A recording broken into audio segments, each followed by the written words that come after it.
జీవితాల్లో మనల్ని మనం సెటిల్ చేసుకోవడానికో లేదంటే మనం మరింత సుఖముగా బ్రతకటానికో అని మన ఆలోచన ఉంటుంది. ఆ భ్రమను తొలగించుకోవటానికి దేవుడు మనకి ఆయుష్నిచ్చాడు. ఆలోచన విధానం మారకపోతే దేవుడు మనకు అర్థం కాదు. మనం అనుకున్న రీతిలో ఆయన లేరు. మన శరీరాలు తిని మత్తులైనప్పుడు లేదంటే తిండి లేక అలసిపోయినప్పుడు, వ్యాధి బాధ రోగం కలిగినప్పుడు అలసట వచ్చిన ఈ శరీరానికి ఈ లోకంలో మందులు వేస్తే తగ్గిపోతుంది, అది రికవరీ చేసుకుంటున్నాం. కానీ ఆత్మకి రోగం ఉంది. ఆ రోగం రోజుకొక రకంగా బయటపడుతూ ఉంటుంది. సో దానికి సంబంధించిన ఔషధం ఎక్కడుందా అని ఆలోచిస్తే ఖచ్చితంగా దేవుడు ఇచ్చిన మాటే దానికి ఔషధం. అది గుణపరుచుకోవాలి. వాక్యం విని, మన చెవుల ద్వారా వాక్యం విని హృదయంలో గ్రహించుకొని తద్వారా మనం ఒక డెసిషన్ మేకింగ్కి వచ్చి మన జీవితాన్ని మలుచుకోవాలి. లేకపోతే మన జీవితం అగమ్య గోచరంగా ఉంటుంది. ఎన్నాళ్ళు ఈ పరిస్థితులు అనిపిస్తుంది. ఈ లోపు మన ప్రాణం పోయింది అనుకోండి. ఎందుకంటే ఎవరము పర్మనెంట్ కాదు కనుక, ఎప్పుడు పోతామో తెలియదు కనుక మన జీవితం, మన భక్తి ఇక్కడ ఉన్నప్పుడు అందరి ఎడల అందరితో అందరిలాగా ఉన్నప్పుడు చాలా భక్తిగా అనిపిస్తుంది. కానీ ఇండివిజువల్గా నీ అంతటి నువ్వు నీ హృదయాన్ని పరీక్షించుకున్నప్పుడు నీకు ఎలా ఉంది అనేది నీకు అర్థమైపోతుంది. నువ్వు ఎలా ఉన్నావు అనేది నీకు అర్థమైపోతుంది.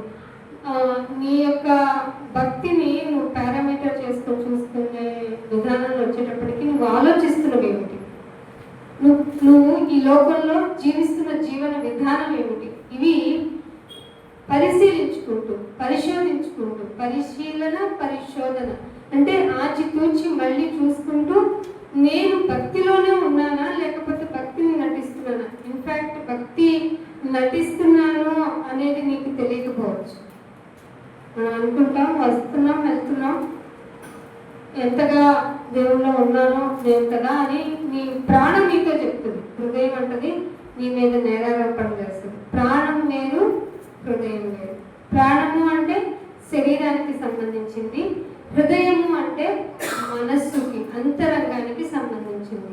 అంతరంగం ఏమంటుందంటే బైబిలే చెప్పింది, నీ మీద నీకు నేరారోపణ చేస్తుంది. ఈ విషయంలో ఎలా ఎందుకున్నావు, ఆ విషయంలో ఇలా ఎందుకు ప్రవర్తించావు, నిన్ను నువ్వు ఇంకా మార్చుకోవాలి కదా, నువ్వు మారాలి కదా, నీకు ఇవ్వబడుతున్న టైం ఇది కదా అని అంతరంగంలో ఉన్నటువంటి మనసు నీ మీద నేరారోపణ చేస్తూ ఉంటుంది. అదే శరీరం యొక్క తత్వం కలిగిన మనసు ఏమంటుందంటే నా భక్తి సరిపోతుంది. సరిపోతా? బైబిల్ ప్రకారం మన భక్తి ఈ క్షణాన దేవుడు వస్తున్నారు అనేది మనకు తెలియదు కాబట్టి, అందుకే కదా దొంగ ఎప్పుడు వస్తాడో ఎలా వస్తాడో యేసు ప్రభు కూడా అలా వస్తాడు. సో అంటే దాని మీనింగ్ ఏంటి? ఇప్పుడు రావచ్చు, రేపు రావచ్చు, నువ్వు బ్రతికున్న లోపే రావచ్చు, ఏమో ఏ క్షణమో తెలియదు కనుక మనము మన క్రైస్తవ పెద్దలు మన కొరకు నిర్వహించింది ఏంటంటే సిద్ధపాటు అని ఒక రోజును మళ్ళీ రీక్రియేట్ చేసే విధంగా మనకి అరేంజ్ చేశారు చర్చెస్లో. దాన్ని సద్వినియోగం చేసుకునేవారు చాలా కొద్ది మంది, అది తెలుసు. కానీ బలని తీసుకునే విషయానికి వచ్చేటప్పటికి చాలా మంది వచ్చేసి తీసుకుంటూ ఉంటారు.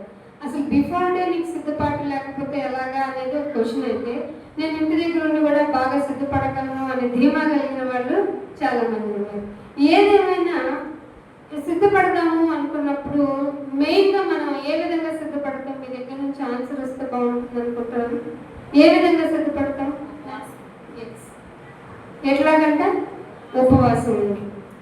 ఉపవాసం ఉంటే మనకు అన్నీ జరిగిపోతాయనే భ్రమ ఉంది. ఇంకో నువ్వు ఇలా చెప్పొద్దు, ఇలా చెప్తే మాకు నచ్చదు అంటే నేనేం చేయలేను. నేను ఎప్పుడు బైబిల్లో నుంచి చూసి ఆచితూచి మరీ మాట్లాడతాను. నేను ఎప్పుడు అనుకుంటాను మీకు శుభవచనమే పలకాలి అని, కానీ బైబిల్లోకి రాగానే నాకు ఇవ్వబడినటువంటి ప్రేరణతో ఏమవుతుందో తెలియదు. మరి ఇక్కడికి వస్తే మాటలు అలా ఉంటాయి. ఒక మాట మీకు చూపిస్తాను. కీర్తన గ్రంథము 35వ కీర్తన, కీర్తనల గ్రంథము. బైబిల్ అందరూ ఓపెన్ చేయండి. నేను చెప్పేవి టైం పాస్గా ఉండవు. మీ జీవితానికి మీరు 10 సంవత్సరాల తర్వాత ఈ బుక్లో రాసుకున్న రిఫరెన్స్ మళ్ళీ మీరు చదువుకుంటే ఆత్మ దేవుడు మీతో ఇంకా క్లియర్గా మాట్లాడతారు. 35వ అధ్యాయము 13వ వచనం చూడండి. వారు వ్యాధితో ఉన్నప్పుడు గోనె పట్ట కట్టుకుంటిని, ఉపవాసము చేత నా ప్రాణమును ఆయాసపరచుకుంటిని. నా ప్రార్థన చాలమ్మా. ఇదేంటి, ఎప్పుడు చదవడం లేదా, లేకపోతే మనకు అవసరం లేదనుకున్నాను.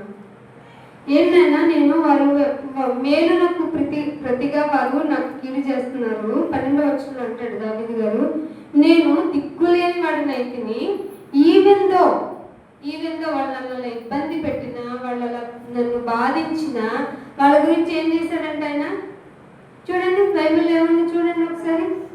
వ్యాధితో వాళ్ళకి వ్యాధి వచ్చింది. వాళ్ళకి వ్యాధి వచ్చినప్పుడు ఈయన ఏం చేశాడట, ఈయన గోనె పట్ట కట్టుకుని ఉపవాసం చేత దేన్ని ఆయాసపరిచాడు.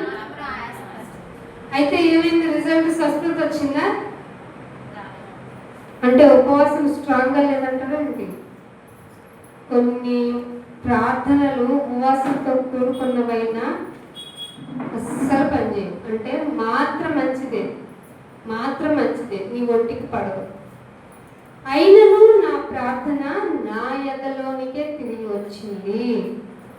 నేను చాలాసార్లు అనుకుంటాం, ఉపవాసం ఉండైనా సరే దేవుణ్ణి అడిగేయాలి, ఉపవాసం చేసైనా నాకు కావాల్సింది అడిగేయాలి, ఎలాగైనా సాధించుకొని తీరాలి, ఏం చేసేనైనా దేవుణ్ణి ఒప్పించేసుకోవాలి అని అనుకొని ఉపవాసం చేద్దాం అనుకుంటారు. ఆ ఉపవాసం చేసేది శరీరపరమైనటువంటి ప్రయోజనాలతో ఉన్నది అయితే అది తిరిగి నీ ఎదలోనికి, నీ దగ్గరికి తిరిగి వస్తుందంట. అలాగే 69వ కీర్తన చూడండి. 69వ కీర్తన 10వ వచనం. ఉపవాసం ఉండి నేను కన్నీళ్లు విడువగా అది నాకు నిందాస్పదం. ఇది ఎప్పుడైనా విన్నారా? ఉపవాసం ఉంటే మీకు చాలా జరిగిపోతాయమ్మా.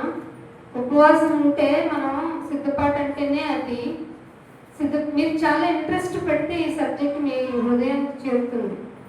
మిమ్మల్ని మీరు మార్చుకునే ఛాన్స్ ఇది.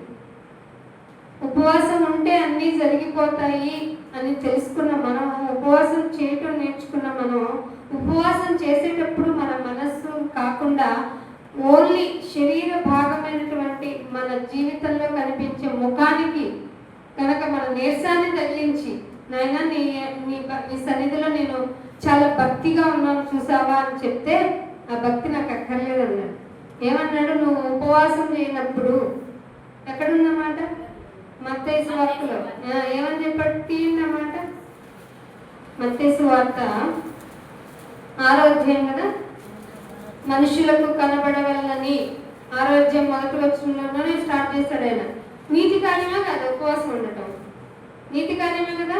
అందుకే అంటున్నాడు, మనుష్యులకు కనబడవలనని వారి ఎదుటికెళ్ళి నీ నీతి కార్యం. ఏంటమ్మా అంటే వాళ్ళు ఏం చెప్తాం? సిద్ధపడ్డాను అని చెప్తామా? ఉపవాస కుడిక, ఉపవాసము అంటాం. సామాన్యంగా ఉపవాసం ఉంటున్నారా ఎవరన్నా? ఎందుకంటే అందరికీ హెల్త్ ఇష్యూస్ కదా. ఉంటున్నారా? ఉండటం లేదని దేవుడేమి బాధపడ్డాడు. అలానే ఉండలేదు అని తెలిసినా కోప్పడతాడు ఆయన. అలాంటి వారు ఉపవాసం ఉండటము అంటే నువ్వు చేసే ఉపవాసము దేని గురించి అనేది నీకు క్లారిటీ రావాలి. అది నీతి కార్యం దేవునికి కనపడేలాగా చేస్తున్నావా, మనుషులకు కనపడేలాగా చేస్తున్నావా? అందుకే అంటున్నాడు, జాగ్రత్త పడండి, నీ నీతి కార్యం మనుషుల ఎదుట కనపడకుండా జాగ్రత్త పడండి. ఇది సిద్ధపాటులో మెయిన్గా మనం మనసు నుండి ప్రిపేర్ చేసుకోవాల్సింది. ఏం చేయాలంట? మనుషులకు కనబడాలని మనము చేయకుండా చేస్తున్నానా అనుకుని నిన్ను నువ్వు అబ్జర్వేషన్ చేసుకుంటూ జాగ్రత్త పడాలి. లేని ఎడల పరలోకమందున్న మీ తండ్రి యొద్ద మీరు ఫలము పొందరు అని ఉందా లేదా?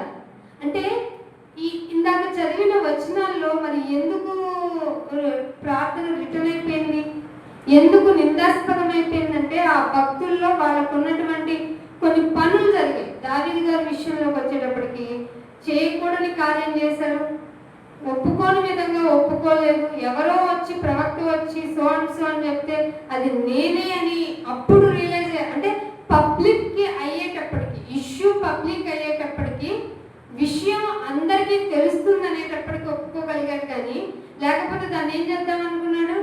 యుద్ధంలో పోయినా అతని భార్య పేరేంటి? బత్షెబా వాళ్ళ హస్బెండ్ పేరేంటి? ఉరియా గారిని ఎక్కడ తీసుకెళ్లి కథకులు వచ్చేద్దాం అనుకున్నాడు? యుద్ధానికి వెళ్ళాడు కదా, ముందు వరుసలో ఉన్నాడు కదా, అందుకే చనిపోయాడు అనుకున్నాడు. ఒకవేళ ప్రవక్తను కనుక తీసుకొని రాకుండా అలాగే వదిలేసి ఉంటే దావీదు గారు ఒప్పుకునేవారా? ఇప్పుడు మనందరము అన్ని విషయాలు అందరికీ కనపడేలాగా మంచిగా ఉన్నాయి కాబట్టి మనం ఎవరో మంచోడు, చాలా మంచోళ్ళం మనం. అదే పరీక్షలోనికి వెళ్ళిన మనము ఒకరోజు ఆయన సింహాసనం ఎదుటికి వెళ్ళవలసిన మనకి ఆయన ముఖ దర్శనంలో మనం అన్ని క్రియలు కనపడతాయా లేదా? మరి కనపడతాయి అన్నప్పుడు తెలిసిన మనం ఇక్కడ ఈ సిద్ధపాటు ఛాన్స్ వచ్చినప్పుడు ఎలా ప్రవర్తించాలి? మనుషులకు కనబడేలాగా చేసుకోవాలా మన జీవితాన్ని? నువ్వు చూస్తున్నావు కదా, నా గురించి నీకు ఆలోచన ఉంది కదా, నా మనసు నీకు తెలుస్తుంది కదా, నేను ఎలా ప్రవర్తిస్తున్నానో, నా బిహేవియర్ నలుగురిలో ఉన్నప్పుడు ఎలా ఉంటుందో, ఒంటరిగా ఉన్నప్పుడు ఎలా ఉంటుందో, నా ఫ్రెండ్స్ మధ్య ఉన్నప్పుడు ఎలా ఉంటుందో, నా స్నేహితులు వాళ్ళ లోకస్తుల మధ్య ఉన్నప్పుడు ఎలా ఉంటుందో, నన్ను నేను ఎలా బ్యారేజ్ వేసుకోగలుగుతున్నాను చూస్తే నా మీద నాకే అసహ్యం అయ్యేలాగా ఉందా? ఖచ్చితంగా మన ప్రార్థన మన ఎదలోకి వచ్చేసింది ఇప్పటి వరకు. ఏంటి ఉపవాసం చేసినా కూడా, కావున ధర్మం చేసినప్పుడు కానీ ఏం చేసినా కానీ నువ్వు రహస్యంలో చెయ్యి, రహస్యంలో ఉన్న తండ్రే నీకు ప్రతిఫలం ఇస్తాడని 5వ వచనంలో అంటున్నాడు చూడండి. మరియు మీరు ప్రార్థన చేయాలనుకుంటే మీలో ఏముండకూడదు? హిపోక్రసీ ఉండకూడదు. అంటే ప్రార్థన చేసేటప్పుడు ఎలా ఉంటుంది? వేషధారణ ఉంటుంది, అసలు ఖచ్చితంగా ఉంటుంది. ఇక్కడ నువ్వు ప్రార్థన చేసుకుంటున్న దాన్ని ఇంటికి వెళ్ళిన తర్వాత నువ్వు ఒంటరిగా ఉన్నప్పుడు ప్రార్థన చేసుకుంటున్న దాన్ని ఒకసారి గుర్తు చేసుకొని డిఫరెన్స్ చూసుకో. ఖచ్చితంగా కనపడుతుంది నీలో వేషధారణ. మనల్ని మనం తగ్గించుకునే విధానం, మనం మాట్లాడుకునే విధానం, ఇక్కడ చేసే విధానం చాలా చాలా చక్కగా అనిపిస్తుంది. అదే ఇంట్లోకి వెళ్ళిన తర్వాత ఏంటినైనా నాకు ఇన్ని పనులు ఇచ్చో, ఏంటినైనా నా బ్రతుకులో ఇంత అలసట ఇచ్చో, ఎన్నాళ్ళు నీ ప్రార్థన చేయను, నా చుట్టూ ఏముంచో, నువ్వు సమస్యలనే ఉంచావు. ఇలా చేయండి, ఇక్కడికి వచ్చి ఎన్ని చేసినా నువ్వు గొప్పడివి, ఆశ్చర్యకార్యాలు చేసినోడివి, నువ్వు ఇట్లా, నువ్వు తోపు తురుము అని చెప్తావు. అక్కడ ఇంటికి వెళ్ళి ఏం చేసుకుంటావు? నాకు ఎన్ని బాధలు ఇచ్చావు తెలుసా, నాకున్న కష్టాలు నీకే కదా చెప్తాను నేను, తెలిసి కూడా నా వైపు నువ్వు చూడలేదేంటి కదా. అంటే మొట్టమొదటి మనం గుర్తుంచుకోవాల్సింది ఏంటంటే మనుషులకు కనబడవలెనని కాక జాగ్రత్త పడాలి. అర్థమైందా? మనుషులకు కనపడవాలని కాక ప్రార్థన చేసేటప్పుడు ముందు నువ్వు ప్రార్థన చేయాలంటే, బాగా ప్రార్థన చేయాలంటే ఎక్కడికి రమ్మన్నాడు చెప్పండి? మీ ఇంట్లోకి వెళ్ళమన్నాడు. నీ గదిలోనికి వెళ్ళి మళ్ళీ ఏం చేయమన్నాడు? తలుపు కూడా వేసుకోమన్నాడు. అర్థమవుతుందా? ఎప్పుడు ఒంటరి ప్రార్థనలు చేయండి, మీ ఆత్మీయ జీవితం చాలా బాగుంటుంది. మీకు అన్ని విషయాల్లో నెమ్మది వస్తుంది, ఏ విషయానికైనా తొందర అనిపించదు, శత్రువుల దగ్గర నుంచి కూడా నీకు ఇబ్బంది కలగదు. అసలు ఇవి మీరు ఎక్స్పీరియన్స్ చేయాలంటే మీరు ఒంటరి ప్రార్థనలు చేయాలి. అందుకే అంటున్నాడు, ప్రార్థన చేయనప్పుడు నీ గదిలోనికి వెళ్ళి తలుపు వేసి ఒక ఫోటో పెట్టుకోమాక. ఆ ఫోటోలో ఉన్నది యేసుప్రభువు గారు, ఆ ఫోటో అసలు నిజమే కాదు, ఎవరో ఊహాజనితమైన చిత్రాలు మాత్రమే. నువ్వేం చేయాలంటే రహస్యమందున్న నీ తండ్రికి, ఎక్కడున్నారు ఆయన? ఎవరికి కనపడలేదు, రహస్యంలో ఉన్నారు. అర్థమైందా? సమీపింపరాని తేజస్సు అంటే ఎవరు వెళ్ళలేరు, పైగా ఆయన సీక్రెట్ ప్లేస్ లో ఉన్నారు. రహస్యమందున్న నీ తండ్రికి ప్రార్థన చేస్తే అప్పుడు రహస్యం నుండి చూస్తున్న నీ తండ్రి నీకేం చేస్తాడు? ప్రతి ఫలము, నీకేం కావాలో దాన్ని ఇస్తాడు. అంటే మళ్ళీ ఇక్కడ ఇంకొక విషయం ఉండాలి. అదంటే చెప్పిన ముందు నీ హృదయం బాగుండాలి. యథార్థత, ట్రాన్స్పరెన్సీ. ఏ విషయం అడుగుతున్నావు? భోగం నిమిత్తం అడుగుతున్నావా? అవసరం నిమిత్తం అడుగుతున్నావా? ఉంటే నాకు కూడా బాగుంటుందని అడుగుతున్నావా? ఇవన్నీ చూస్తారు ఆయన. ఇచ్చిన ప్రతి సదుపాయం గురించి పిలిచి మళ్ళీ నిన్ను ఆ మహాసభలో నిన్ను అడుగుతారు. ఇవి తెలుసుకుని మీరు అడగటానికి చాలా సాహసం చేసినట్టే. ఈ తెలిసిన తర్వాత కూడా నా పిల్లడికి ఈ సీట్ ఇచ్చేసాను పో, ఏం చేస్తావు? నీకోసం ప్రతిష్ఠిస్తాను ఆయన అంటావు అన్నలాగా. వాడు నా మాట విన్నాడు, మళ్ళీ ప్రతిష్ఠ ఎక్కడ చేయను నేను కదా. పిల్లల్ని ఎప్పుడు నేర్పించాలి?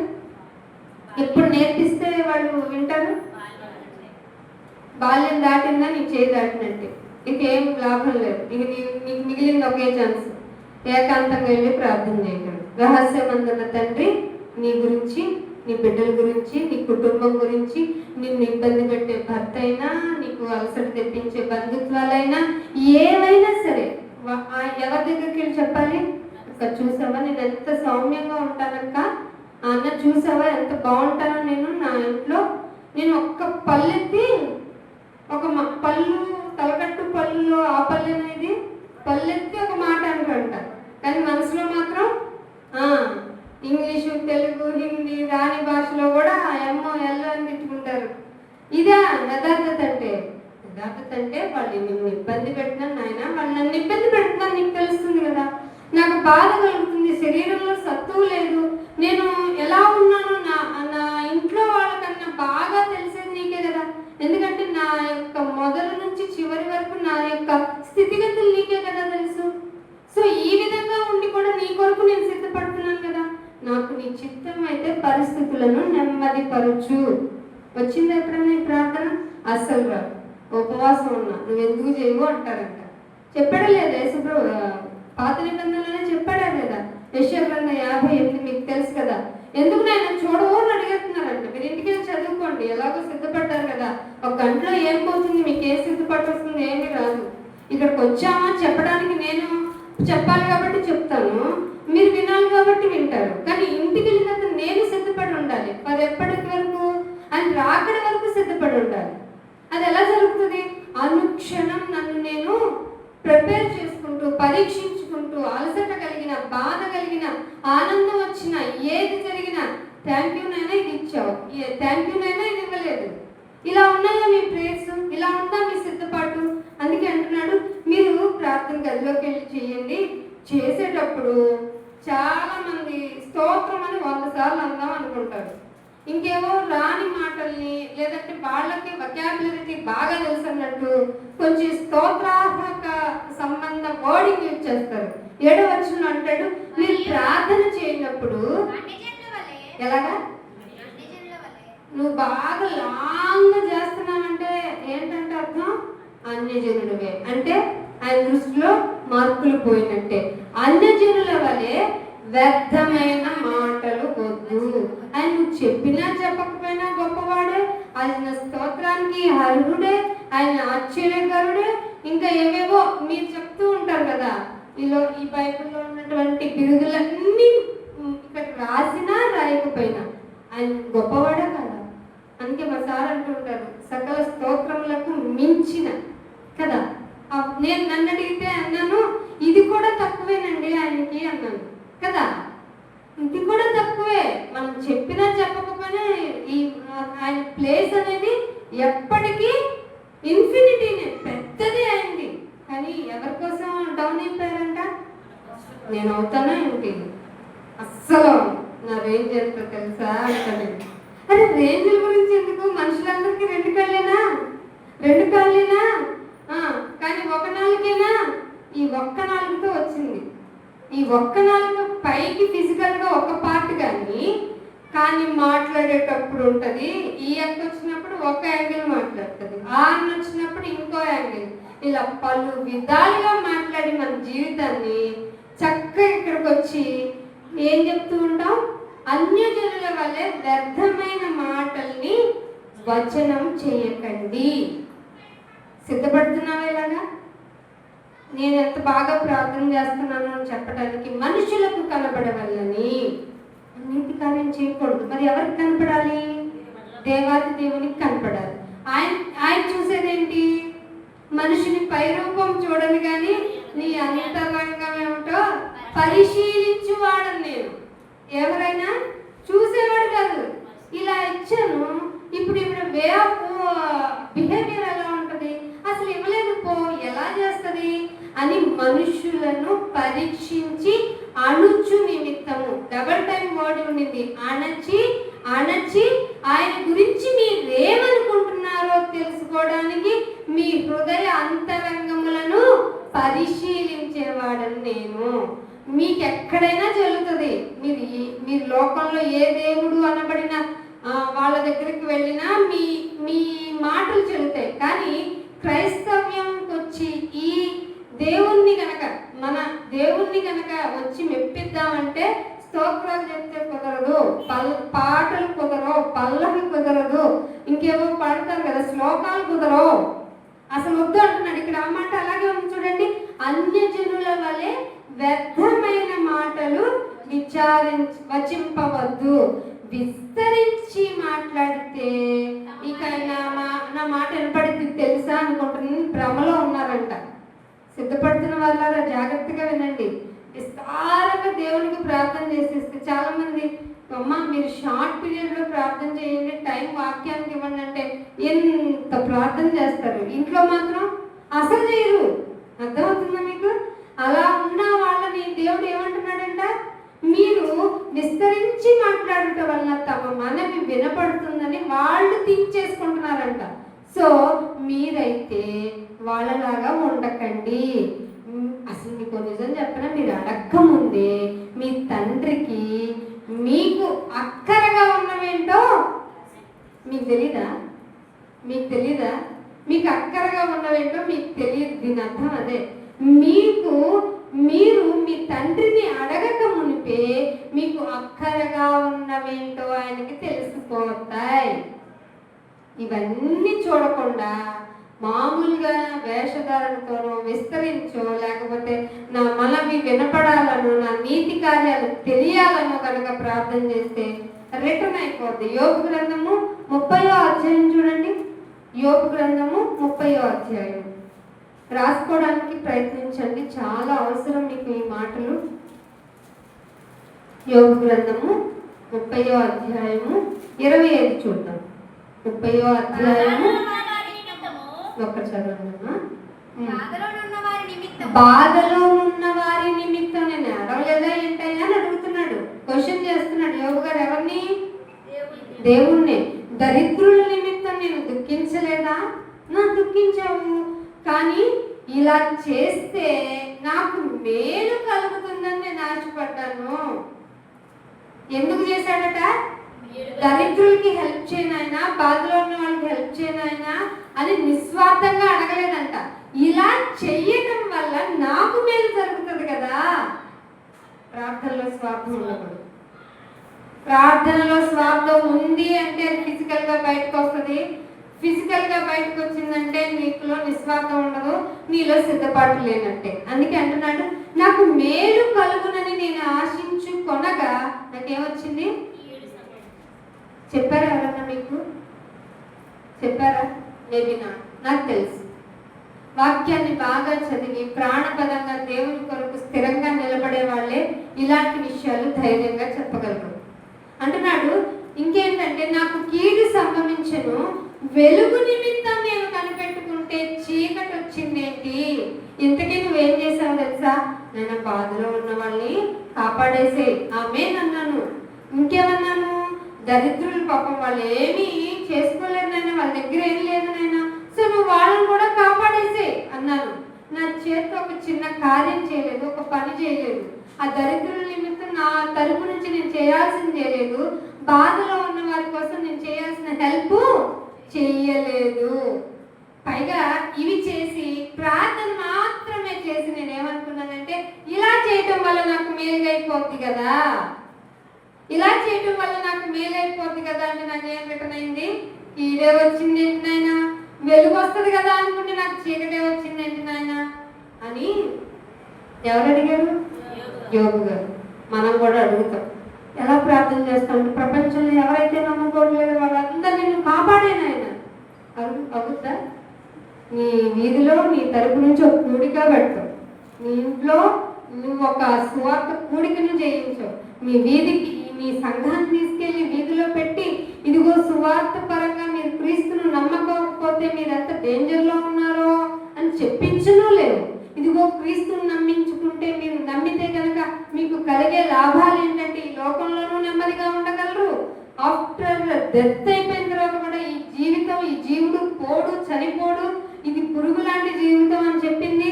అగ్ని ఆరదు, పురుగు చావదు. కాబట్టి ఈ పురుగు చావకుండా నెమ్మదిగా ఉండ స్థలానికి వెళ్ళాలంటే మీరు క్రీస్తుని అంగీకరించాలని సువార్తలు నువ్వు చెప్పు, చెప్పే వాళ్ళ చేత చెప్పించు. అందుకే అమ్మ పెట్టడం పెట్టదు, అడుక్కోనిది అనమాట. అట్లా ఉన్నారు.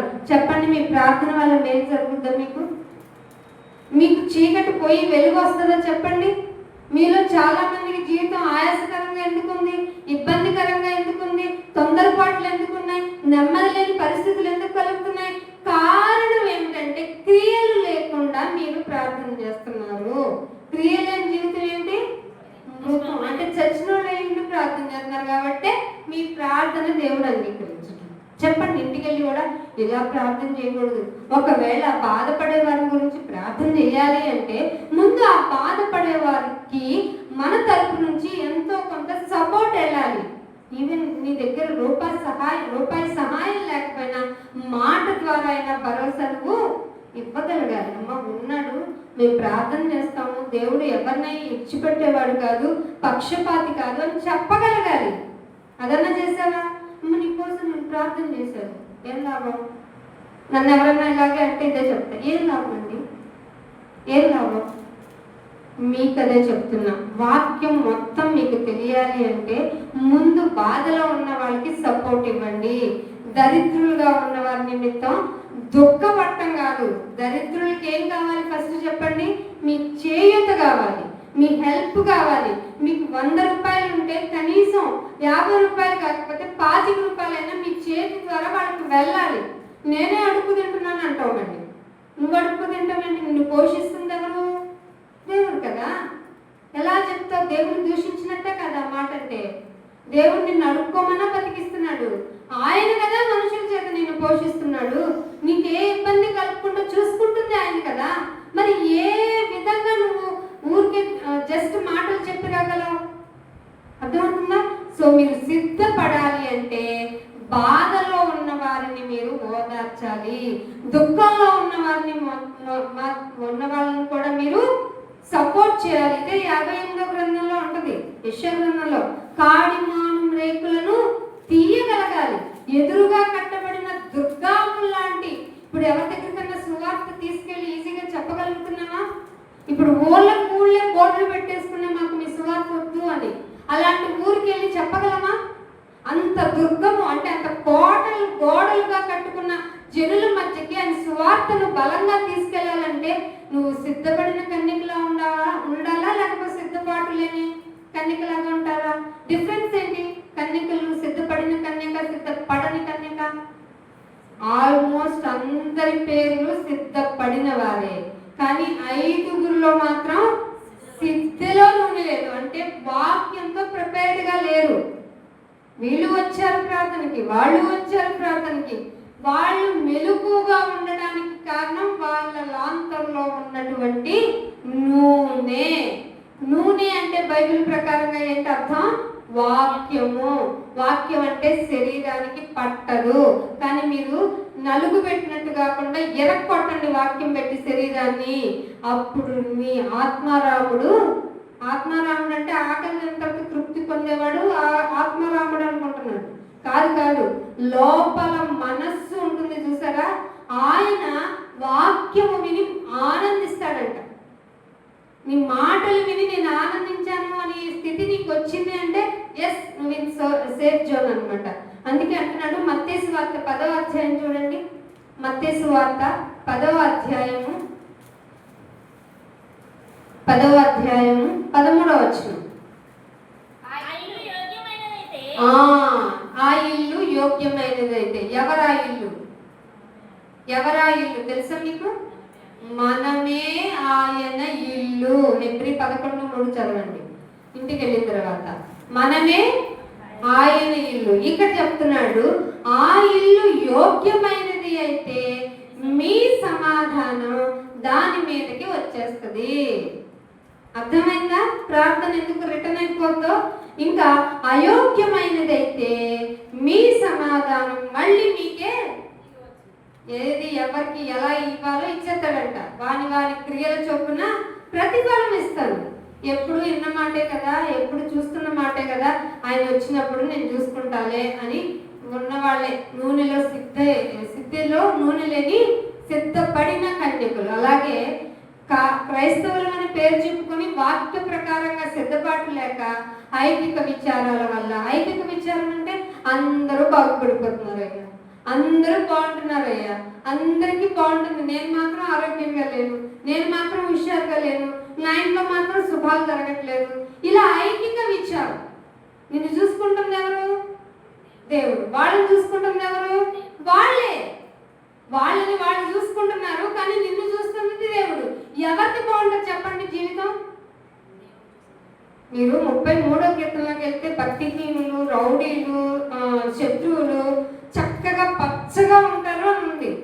కానీ వన్ ఫైన్ డే కూడా కాదు, కొద్ది నిమిషముల తర్వాత ఆకుకూర వాడినట్లు వాళ్ళు వాడిపోతారు. కానీ నువ్వు అలా ప్రే చేయకూడదు. శత్రువు నశించిపోతున్నా నీ యొక్క రియాక్షన్ ఎలా ఉండాలి? వాళ్ళ గురించి కూడా ప్రార్థన ఉండాలి. నీ శత్రువునైనా ప్రేమించాలి. ఇది క్రైస్తవ తత్వం. ఇది ఎవరు క్రైస్తవ తత్వంలో చూపించటంలా. వాళ్ళు మా చర్చోళ్ళు, వీళ్ళు మీ చర్చోళ్ళు. మీ చర్చోళ్ళకి ప్రత్యేక అంతఃపురం ఉంటుందా చెప్పండి? మా చర్చోళ్ళకి ప్రత్యేక అంతఃపురం ఉంటుందా? మీ చర్చికి మీరు వెళ్తారు, మా చర్చికి మేము వెళ్తాం. మనకు ఒక హద్దు ఉంది, హద్దు దాటి వెళ్ళాం. మరి పరలోకంలో దాటాలి కదా. ఇక్కడ ఏం ఉండాలి? మనకి మెయిన్గా ఉండాల్సిందేంటి? యథార్థత. మన జీవితం యోగ్యమైనదిగా ఉండాలి. ఎవరికి యోగ్యమైనదిగా? భర్తకు కాదు అంటే దేవునికి యోగ్యంగా ఉంటే మిగతా ప్రతి వారికి మోస్ట్ ప్రాబబ్లీ మనం వ్యతిరేకంగానే కనిపిస్తాం. అర్థమవుతుందా మీకు? దేవునికి కనుక నువ్వు అనుకూలమైతే ఈ లోకానికి వ్యతిరేకంగా కనపడతావు. అందుకే పచ్చి మ్రానుకే ఇలా చేశారు, మీకు చేయరా అన్నాడు యేసుప్రభు. సో మీ లోకంలో రెస్పెక్ట్ ఎక్స్పెక్ట్ చేయకండి.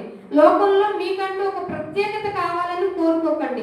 మిమ్మల్ని మీరు ఎంత డౌన్ చేసుకుంటారో దేవుడు మిమ్మల్ని అంతగా హెచ్చిస్తాడు. అలా చెయ్యాలంటే యోగ్యమైన ప్రవర్తన కావాలి. ఆ యోగ్యమైన ప్రవర్తన లేకపోతే నీకు ఏ సమాధానం నీకు రావాలో, ఏ ఆన్సర్ రావాలో ఆన్సర్ వచ్చేది. అర్థమైంది నేను చెప్పింది? ఏమన్నా వ్యర్థంగా ఉండాలి. ఏమంటున్నాడు? మీకు యోగ్యమైనదైతే మీ సమాధానం ఇంటికి వచ్చేస్తుంది, దాని మీదకి వస్తుంది. అదే అయోగ్యమైనదైతే మీ సమాధానం మళ్ళీ మీకే రిటర్న్ అవుతుంది. ఇంటికి వెళ్ళి ఒక 10 సార్లు చదవండి, మీకు బాగా అర్థం అవుతుంది. ఎవరి వే ఆఫ్ స్టైల్లో వాళ్ళకి అర్థం అవుతుంది. మీకు చదువు రాకపోతే ఇంటికి వెళ్ళిన తర్వాత మీ పిల్లలతో చదివించండి. నాన్న దీన్ని చదవరా, ఒకటోసారి నాన్న దీన్ని చదవరా, నేను చదవనమ్మా పో అన్నాడా, ఇక నీ జీవితమే బాగాలేదు, వాడి జీవితం రెడీగా ఉంది బాగోలేకపోవటానికి.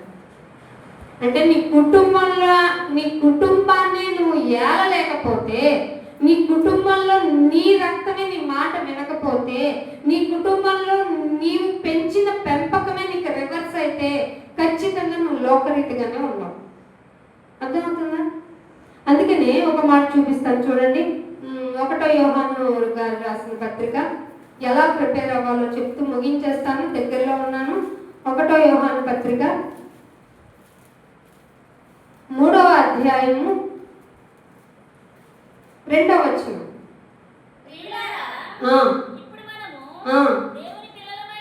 ఏమై ఉన్నాం మనం? ఇప్పుడు దేవుని పిల్లలు. ఇప్పుడు ఎట్ ప్రెసెంట్ దేవుని పిల్లలై ఉన్నాము. మనం ఇక ఏమవుతుందో, ఇది మీరు ఎండ్ ఆఫ్ ది బైబుల్ కొన్ని పాయింట్లకి ఎండ్ పాయింట్స్ ఉంటాయి. ఏమైందో పరలోకి వెళ్ళిన తర్వాత జీవవృక్ష ఫలం ఉందంట, తింటామా? అక్కడికి వెళ్ళిన తర్వాత ఆకలి దప్పులే ఉండదు. మరి జీవవృక్ష ఫలం ఎందుకు తినటానికి? అక్కడికి వెళ్ళిన తర్వాత ఆకలి ఉండదు, దప్పిక ఉండదు, చింత ఉండదు, ఏమో ఉండదు. అన్న తర్వాత అక్కడ ఎందుకు జీవవృక్ష ఫలం ఉంది? ఇవేం తెలియదు కదా. ఇలాంటి వాటికి సమయం కావాలి అంటే మీరు ఇంకొకసారి నన్ను పిలిపించుకోవాలి. కానీ ఇక్కడ ఏం చెప్తున్నాడంటే ఫ్యూచర్లో మనం ఏమి అవుతాము అనేది ఇంకా ప్రత్యక్ష పరచబడలేదు. ఏమవ్వలేదట? ప్రత్యక్ష పరచబడలేదు. కానీ ఆయన ప్రత్యక్షమైనప్పుడు ఆయన ఉన్నట్టుగానే ఆయన్ని చూస్తాం. ఆయన ఎలా ఉన్నాడు ఫర్ ఎగ్జాంపుల్ ఇందాకే చెప్పాను, ఎవ్వరు వెళ్ళలేరు ఆయన దగ్గరికి. అంటే సమీపింపరాని తేజస్సు అంటే వెలుగుకు మించినది. వెలుగే కాదు, వెలుగు అనుకున్నాం ఇది. ఇప్పుడు అది వెలుగుకు మించింది. ఈ పరిసర ప్రాంతానికి అది వెలుగుకు మించింది. దానికి మనం డైరెక్ట్గా చూడలేము. దాన్ని తేజస్సు అంటాం. అంటే వెళ్ళటానికి, చూడటానికి ఎలిజిబుల్గా లేని పరిస్థితుల్లో, అవకాశంలో ఆయన ఉన్నాడు. అందుకే రహస్యంలో ఉన్నాడు అని చెప్తుంది బైబిల్. ఎలా ఉన్నాడట? రహస్యంలో. అందుకే ఇక ఏమవుతాము అనేది ఇంకా ప్రత్యక్షపరచబడలేదు. కానీ ఆయన ప్రత్యక్షమైన కనబడినప్పుడు ఆయన ఎట్లా ఉన్నాడో అట్లా చూస్తాం. ఇది నమ్మదగ్గ విషయమా? చూడగలం అసలు ఆయన్ని? చూడలేం. ఎప్పుడు చూడగలం? నీ ప్రవర్తన యోగ్యమైనది అయితేనే చూడగలం. యోగ్యమైనది కాకపోతే, వెలుగు కావాలని కోరుకుంటే నీకేమొచ్చిందంట? అంటే ఎక్కడికి? చీకటి ఎక్కడ ఉంటుంది? నరకంలో ఉంటుంది కదా. అందుకనే యాకోబు రాసిన పత్రిక 1వ అధ్యాయము, యాకోబు రాసిన పత్రిక ముగించాను. 1వ అధ్యాయము 21వ వచనం చూడండి. అందుచేత సమస్త కల్మషమును ఏముందట మనకి? ఒకటి కాదు, రెండు కాదు, సమస్తమైన కల్మషం. అది ఇప్పుడు పోయింది అనుకోండి, కొద్ది సెకండ్లో మళ్ళీ వచ్చేస్తుంది ఆ కల్మషం. అలా కాదనుకోండి రేపు వచ్చేస్తుంది. అలా కాదనుకోండి ఎప్పుడొకప్పుడు వచ్చేస్తుంది. ఎప్పుడు వస్తుందో చెప్పలేము. ఈ సమస్తమైన కల్మషం ఉండటం వల్ల విర్రవీగే దుష్టత్వం వస్తుందంట. నేను ఎలా పాడతానో తెలుసా? నేను ఎలా చెప్తానో తెలుసా? నేను ఎలా బిహేవ్ చేస్తానో తెలుసా? చర్చ్లో నేను ఎంత మంచి క్రైస్తవురాలనో తెలుసా? ఇదే విర్రవీగుతున్న దుష్టత్వం. ఇంకొంచెం వ్యాధి ముదిరితే నా అంత మంచోడు లేదు తెలుసా? నేను కాబట్టి మంచోడిని, నేను కాబట్టి మంచిదాన్ని అనేటువంటి ఒక విర్రవీగేటువంటి దుష్టుని లక్షణము మనకు వచ్చేస్తుందట. ఇవన్నీ ఏం చేయాలట? మానేయాలి. ఇది సిద్ధపాటు. ఏం చేయాలి? ఇవన్నీ మానేస్తేనే సిద్ధపాటు. అందుకని అంటున్నాడు, మరి ఏం చేయమంటావు అంటే నాటపడి ఎక్కడ? లోపల. ఏ లోపల? హృదయము లోపల. సంఘములోనికి వచ్చిన మనము వచ్చిన తర్వాత మనకి మనం ఇండివిజువల్స్ ఏమండి. మన గురించి మన భక్తి విధానం దేవుడికి ప్రత్యక్షపరచుకునే విధానంలో లోపల నాటబడి, లోపల నాటబడితే ఏమైంది? ఆత్మ రక్షింపబడుతుంది. ఆత్మ రక్షింపబడుతుందట. లోపల నాటబడితే మీ ఆత్మలను రక్షించే శక్తి కలిగిందేంటి? ప్రార్థన కాదు, వాక్యం. ఏంటిదట? వాక్యము. వాక్యాన్ని ఏం చేయాలి? ఏమైనా నా హృదయం, నా శరీరం అలసిపోయిందా? ఇగో నేను బాధ మాట విని దానివల్ల బాధ తెచ్చుకుని దుఃఖంలో ఉన్నానా? లేకపోతే నేనే విర్రవీగుతున్నా దుష్టత్వంతో వచ్చానా? ఇవన్నీ నన్ను నేను పరీక్షించుకుంటూ నీ వాక్యాన్ని, వీటన్నిటిని పక్కన పెట్టి వాక్యాన్ని సాత్విక, ఏం ఆలోచించనైనా ముందు వెనక ఏం ఆలోచించను, నీ వాక్యాన్ని నేను యాక్సెప్ట్ చేస్తున్నాను అన్నాడు. ఇలా ఏం లేకుండా ఏ సిద్ధపాటు పడుతున్నావో పడకుండా ఇక్కడికి వచ్చి పాటలు పడటం ఎందుకు చెప్పు? ఇంట్లో అయితే నిద్రపోవచ్చు కదా ప్రశాంతంగా. ఇక్కడికి వచ్చావు అంటే దేవుడు నీకు అవకాశం ఇచ్చాడు, సిద్ధపడటానికి అవకాశం ఇచ్చారు. ఆ సిద్ధపడే విధానంలో నీ అలసత్వాన్నంతా పక్కన పెట్టాలి, నీ బాధనంతా పక్కన పెట్టాలి, నీ వ్యాధి రోగం ఏదైనా పక్కన పెట్టాలి, ఆర్థిక ఇబ్బంది పక్కన పెట్టాలి, నీ బంధుత్వపు యొక్క వేదనకరమైన పరిస్థితుల నుంచి కూడా పక్కకు వచ్చి వాక్యాన్ని మాత్రమే యాక్సెప్ట్ చేయాలి. అర్థమైందా?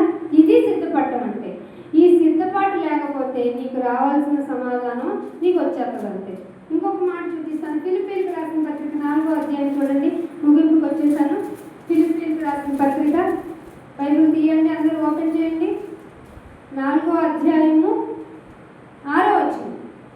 దేవుని గురించి దేనిని గూర్చియు ఆ. చింతపడకుడి ఆవిడ గాని చాలా వాటి గురించి చింతపడుతుంది అందుకనే అంటున్నాగా ఏం చేయాలంట ప్రతి దాని గురించి చింతపడాలా చింతపడటం అంటే దేనిని గురించి చింత ఏంటైనా నాకు రోగం వచ్చినా కూడా అవసరం లేదు బాధ వచ్చినా అస్సలు వద్దు దేనిని గురించి చింత వద్దు మరి ఏం చేయమంటావు ప్రతి విషయం తీసుకో ప్రతి విషయాన్ని ప్రార్థన చేయి మళ్ళీ విజ్ఞాపన చేయి ప్రార్థన చేయి విజ్ఞాపన చేయి ఒకవేళ దానిలో పాజిటివ్ థింగ్ జరిగితే కృతజ్ఞతాపూర్వకంగా మీ విన్నపమే థ్యాంక్ యూ నాయన అప్పుడు అంత ప్రాబ్లమాటిక్ ఇష్యూని నువ్వు ఎంత బాగా డీల్ చేస్తావు అని ఒక కృతజ్ఞత కూడిక కాదు మనసు కృతజ్ఞత కూడిక కాదు అన్నానంటే మరి పెట్టకుండా ఉండకండి అలా పెడితే కొంతైనా వాక్యం చెప్పిస్తారు మెయిన్గా మనం ప్రతిరోజు ఎలా రెడీగా ఉండాలన్నదానికి నిదర్శనం కృతజ్ఞతాపూర్వకంగా మీ రిక్వెస్ట్లని విన్నపము అంటే రిక్వెస్టే కదా మీ రిక్వెస్ట్లని దేవునికి మనం ఎవరు చెప్తాం అక్క ఈ ఇంట్లో ఈ సమస్య ఉందక్క నా గురించి ప్రాబ్లం చేయండి ఎవరు చెప్పారు అక్క నీకు సంఘంలో రిక్వెస్ట్ లెటర్ పెడతాం ఎవరు చెప్పమన్నాడు బైబిల్ ఎవరికి చెప్పమంది నీ విషయాలు ఎవరికి చెప్పొద్దు ప్రార్థన విజ్ఞాపన కృతజ్ఞత సందర్భమైనా సరే అవన్నీ నాకు మాత్రమే తెలియచేయండి ఇది ఎవరు చెప్పింది బైబిల్ చెప్పింది మనుషులు ఏం చెప్పారు మీ విషయాన్నంతా మీ ఇష్యూనంతా పబ్లిక్ చేసేసి ప్రార్థన చేయండి మా గురించి చెప్పొచ్చా చెప్పకూడదు ఫర్ ఎగ్జాంపుల్ చెప్తున్నా భర్తకి ఏదో బలహీనత ఉంది అన్నా నా భర్త సో రీజన్ అన్నా రాడన్నా బుద్ధి చెడ్డదన్నా ఇదిగో సంఘంలో చెప్పి అందరి చేత ప్రార్థన చేయించాను చెప్పచ్చా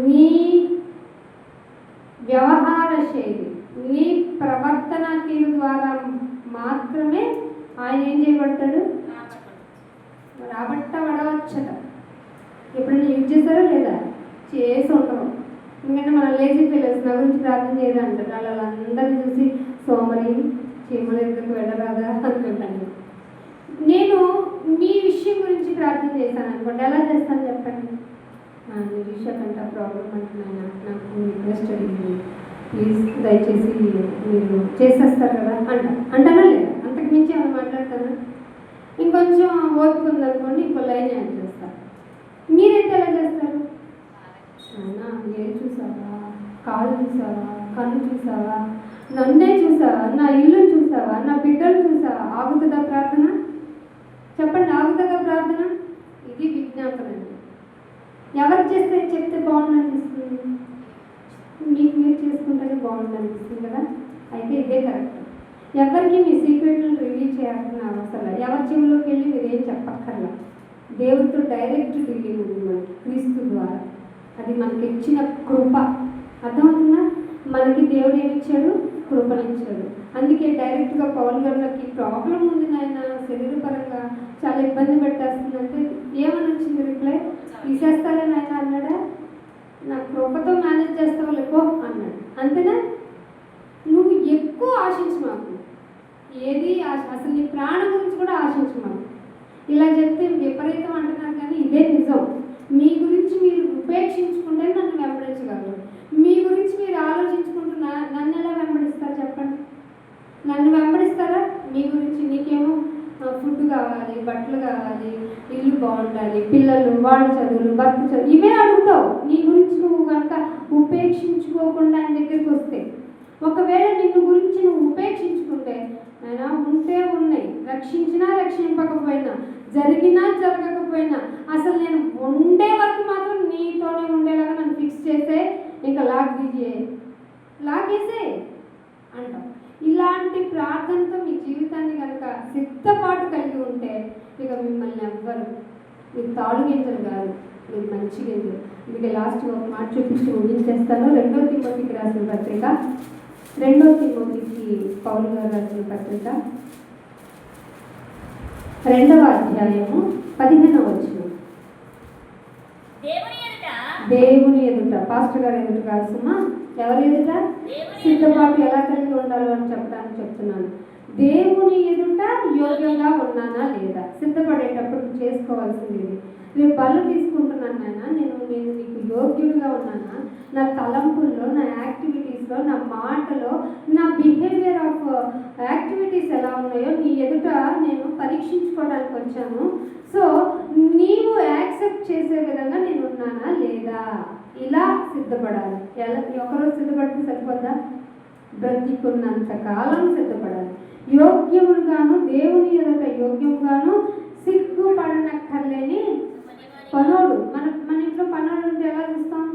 అది కడిగావా? కడుగు మళ్ళీ. ఇది తుడిచావా? తుడుగు మళ్ళీ అంటావా లేదా? నువ్వు మందిరంలోనికి వచ్చేసావు, ఒక క్రైస్తవుడు అలాగా నేను పోయి నా ఆకులు ఎత్తుతున్నాను, చూస్తున్నావు కదా నేను ఎంత డౌన్ అయ్యానో అని చేయకూడదు. అయినా నీ సంఘంలో ఒక పార్ట్ ఆఫ్ ది వర్క్ నేను చేయడానికి అర్హత నేను సంపాదించుకున్నానంటే నీ దృష్టిలో యోగ్యురాలు. అసలు నాకు అర్హత ఉందని చెప్పు. నీకు మాత్రమే తెలుసు నా జీవితం ఏమిటో. నాకు అన్ని పనులు చేసే అర్హతనిచ్చావేంటి నాయన? ఇదివరకు పాత రోజుల్లో అయితే యాజకులకు మాత్రమే నీ మందిరంలోనికి ప్రవేశం, బయట ఎక్కడో ఉండేవాడు. కానీ ఇప్పుడు నీ జనాంగంగా నన్ను చేసి నీ మందిరంలోనికి నన్ను తీసుకొచ్చి నన్నే యాజకుడిగా చేసేసావు. సిగ్గుపడనక్కర్లేని పని వాడిగా చేసావా? ఇలా పరీక్షించుకున్నావు. ఇక చాలునైనా నా జీవితం ధన్యమైంది అనుకోవాలి. అప్పుడు ఏమవుతుందంటే సత్యము వాక్యము వేరనుకుంటున్నారు. వాక్యము ఉంది, సత్యవాక్యము ఉంది. మీకు గమనించండి, వాక్యము చెబుతూ ఉంటే ఎక్కడో చోట ఒకసారి మీ హృదయం ఆగి స్పందిస్తుంది. అసలు ఏ విషయానికి స్పందించకుండా ఇక్కడ నుంచున్న నేను లోడ గంట వాగాను అనుకోండి, జస్ట్ అది వాక్యం మాత్రమే. సత్యవాక్యము అంటే అర్థం ఏమిటంటే ఎలాగైనా మీ హృదయాన్ని తడుతుంది. ఈ నోటి యొక్క మాట ద్వారా దేవుడిని హృదయాన్ని స్పందించేలాగా చేస్తాడు. ఈ సత్యవాక్యము సరిగ్గా ఉపదేశించేవాడిగా నేను చేసేస్తాడంట. నువ్వు కరెక్ట్గా సిద్ధపడి ఉంటే, సిద్ధపాటుకేగా మనం వచ్చాం. మనం కరెక్ట్గా సిద్ధపడి ఉంటే సత్యవాక్యాన్ని సరిగ్గా విభజించి ఉపదేశించేవాడిగా నిన్ను నీవే దేవుని ఎదుట కనపరుచుకునే విధంగా జాగ్రత్త పడాలట. ఎలా సిద్ధపడుతున్నావు పాటసారి ఒకసారి పరీక్షించుకున్నాం. రేపు మనం పనులు తీసుకోవాలి. సిద్ధపడే విధానంలో ఏమాత్రం తేడా వచ్చినా మనం ఏమైపోతాం? అపరాధులం అయిపోతాం. మరి శిక్షా విధి కలగటానికి మనం బల్లలో చేతులు వేసేవాళ్ళగా అయిపోతాం. అది ఒక పనిష్మెంట్ అయితే, ఇంకొక పనిష్మెంట్ ఏంటంటే మనల్ని మనము జాగ్రత్తగా పరీక్షించుకోకపోతే మన ప్రార్థన తిరిగి మనకే రిటర్న్ అయిపోతుంది. యోగ్యమైన ప్రవర్తన జీవితంగా నువ్వు మార్చుకోకపోతే ఎన్ని వాక్యాలు చెప్పినా నువ్వు మారో నేను మారను. ఇక మార్చుకుందాం, సిద్ధపాటు కలిగి ఉందాం. ఇది ధన్యత దేవుడు మీకు అందరికీ దయచేయాలని కోరుకుంటూ నా మాటలు ముగిస్తాను. అందరూ ఒకసారి కళ్ళు మూసుకోండి. దేవా, నన్ను అర్హుడిగా యోగ్యమైన వాడిగా సత్యవాక్యమును విభజించేవాడిగా ఉపదేశించేవాడిగా నిన్ను నీవే జాగ్రత్త పరుచుకోమన్నావా నాయన. సిద్ధపాటు అంటే ఇన్ని రోజులు ఉపవాసం ఒక్కటే ఉండటం అనుకున్నాను. నన్ను బాధిస్తున్నా ప్రార్థన చేసినప్పుడు అయ్యగారు అడిగితే ఆన్సర్ చెప్పాలి కాబట్టి కొన్ని గంటలు ఉందామనుకున్నాను. నాకు తెలియకుండానే నేనే వేషధారిగా ఉండిపోయానేమో నాయన. నిజంగా నువ్వు రహస్యం నుండి చూచేవాడివి కాబట్టి నేను నీ కొరకు నన్ను నేను కనపరుచుకోవడానికి జాగ్రత్త పడటానికి ఇక్కడికి వచ్చాను. ఒక్కసారి నన్ను జ్ఞాపకం చేసుకుని నాయన. నా వ్యాధి ఉంచటం లేదు, నా బాధ ఉంచటం లేదు. నన్ను నీ ఎదుట కనపరుచుకోవడానికి నువ్వు వచ్చేంత వరకు నన్ను నేను సిద్ధపరచుకోవడానికి నేను ఇక్కడికి వచ్చాను నాయన. నాకు నీ మాటలు వినిపించినందుకు థ్యాంక్ యూ నాయన. ఇదిగో నేను సిద్ధపడాలి, నా జీవితకాలం అంతా సిద్ధపాటు కలిగి ఉండాలి. నాలో ఏ విర్రవీగుతున్న దుష్టత్వం కనపడకుండా నన్ను కాపాడండి అని మిమ్మల్ని మీరు ప్రార్థించుకోండి. ప్రార్థన. తండ్రి, మాకు తెలిసి ఉపవాసం అంటే నాయన శరీరం పరంగా అన్నపానములు మానవీయతం అనుకున్నాము. అదే చాలా సంవత్సరాలుగా చేస్తూనే ఇక్కడికి వచ్చాం తండ్రి. కానీ మీరే చెప్పారు ఉపవాసం ఉండగా ప్రార్థనే రిటర్న్ అయిపోయింది. దిక్కు వాళ్ళు బాధలో ఉన్న వారిని, దిక్కు మాలిన వారిని ప్రార్థనలో విజ్ఞాపన చేసుకుంటే నాకు క్షేమం అవుతుంది అనుకున్నాను, కానీ తెలియకుండా నేను ఎదుట అపరాధం చేశాను, దయతో క్షమించండి. ఇక నుంచి మార్చుకుంటాను. వెర్రవేగుతున్న దుష్టత్వాన్ని నాలో నుంచి తీసివేసుకుంటాను. వాక్యాన్ని తరచి చూసుకొని నన్ను నేను నాయన నీకు యోగ్యుడిగా యోగ్యురాలుగా ఉంచుకుంటాను తండ్రి. ఇదిగో ఇక్కడికి వచ్చిన ప్రతి ఒక్కరిని జ్ఞాపకం చేసుకొని వారి ఆత్మని మీకు అప్పగిస్తున్నాను. ప్రతి ఒక్కరు మీ డాక్టర్ కొరకు సిద్ధపరచండి. ఇంకొకరికి సిద్ధపరిచే విధంగా వారి మనసును మారుటకు మరింతగా నీ దగ్గర అవటకు వారందరినీ సిద్ధపరచమని యేసుక్రీస్తు వారి పరిశుద్ధమైన నామములో ఈ ప్రార్థనను అడిగి వేసుకుంటున్నాం తండ్రి. Thank you all of you. God bless you all. ఇంతటితో ఈ సభ ముగించబడింది.